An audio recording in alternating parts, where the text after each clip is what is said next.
Ngayon ay mag-aayos tayo ng sirang power bank.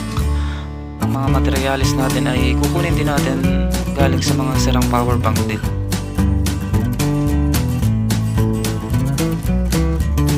Sobrang lobo na nitong battery na galing dito sa power bank na sira. So papalitan natin siya ng battery. So kuha tayo ng ibang battery galing sa sirang power bank din.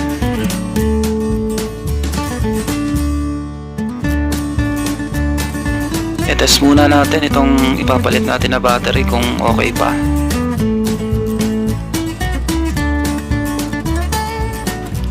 Sukatin natin yung battery dun sa case kung magkakasya ba siya.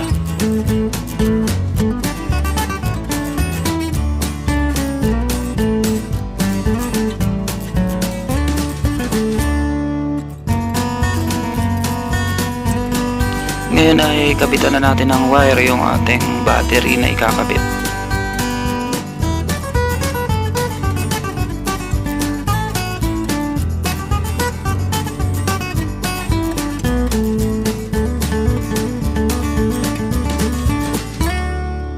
Then dahil dalawang set ng battery yung gagamitin natin galing sa dalawang power bank, so ang gagawin natin ay ipaparallel natin yung dalawang set ng battery. Ihinang natin positive to positive.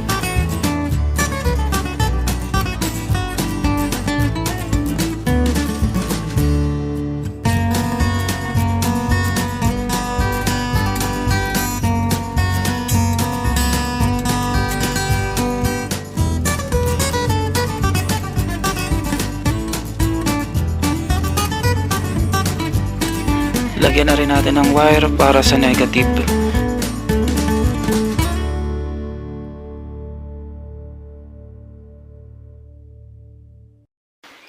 Ilagay na natin yung mga battery sa ating case ng power bank.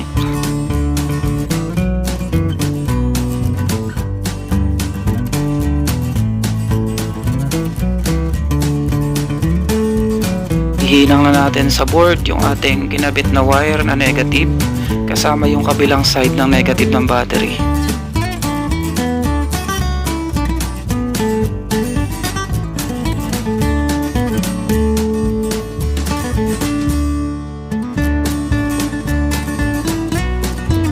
Then yung positive side naman ng battery, so ikabit na rin natin sa board.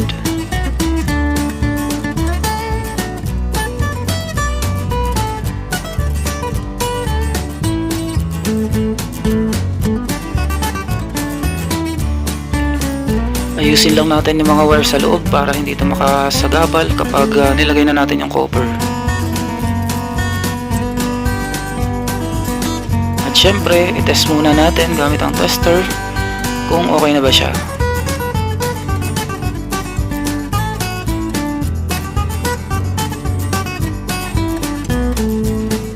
Then saka natin ilagay ang cover.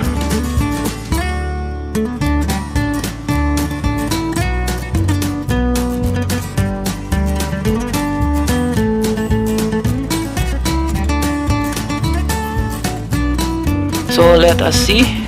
So tingnan natin kung gagana ba siya. Try natin i-charge.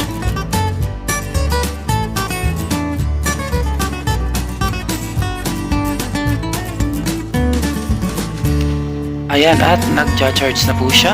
So meron na siyang 1% na charging.